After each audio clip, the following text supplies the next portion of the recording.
I decided to have hip replacement because of the pain in my right thigh.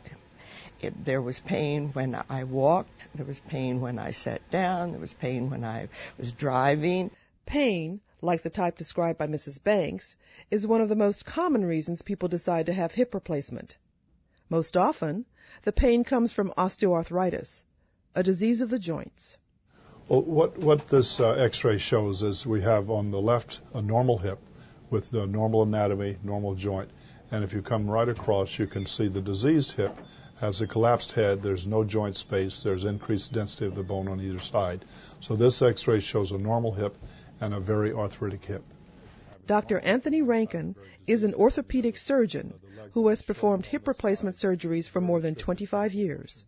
A person should consider having hip replacement surgery when they've exhausted non-operative means. Pain that persons have that's not responsive to medications or to physical therapy, and pain that's disabling. One way of looking at how serious pain is what we term a visual analog, looking at pain on a scale of 1 to 10, with 1 being mild, 5 moderate, 10 severe. If the pain is less than 7, then we don't even consider surgery.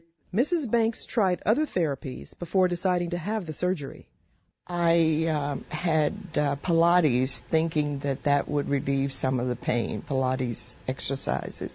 And I had that for about 6 months, and I was still having pain. And then I had physical therapy, and that did not work.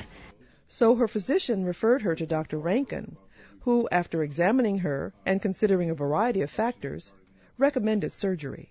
My recollection is that Miss Banks came in quite disabled. She had a lot of pain. She was actually referred from an orthopedic colleague, so she had an awareness of why she was coming to the office. So when I recommended that she have hip replacement surgery, she was very ready to proceed with that. Dr. Rankin explained that I did need, the x-rays did show that I did need the hip replacement, and he went over what was to happen before and after the surgery. And your body, your bone will fix to this over time. That takes a matter of months, but once we get our initial fixation by tooling the bone to fit these components, and we put them in a technique that's called press fit. And so we have initial fixation by press fitting this to the bone, and then over time your bone will grow to that rough surface, and that gives the permanent fixation. A good hip replacement can last 20, 25 years. Still, the decision to have hip replacement surgery was not an easy one for Mrs. Banks. Not an easy decision, because I had never had major surgery before, and I was totally frightened about it, but I felt that maybe the surgery would reduce the pain, and then I could live a life without the pain. But it was strictly pain. Although Mrs. Banks had reservations about surgery, today hip replacement is performed successfully on people in their 60s, 70s, and 80s. Many people, despite being in their 80s or even early 90s occasionally, have disabling hip pain. It might prevent them from sleeping at night, certainly limits their ability to walk and be active. And these patients, if they're in good health, many of them can and do have hip surgery and do very well. Mrs. Banks' surgery and recovery went very well, and she was able to resume activities that the pain had kept her from doing.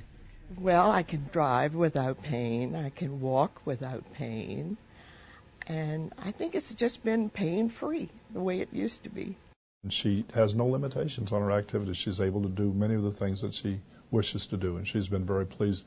I see the patients annually, and I've been seeing her once a year for the past 9 years, and she's done very well. And I think her hip will last another 10 years easily.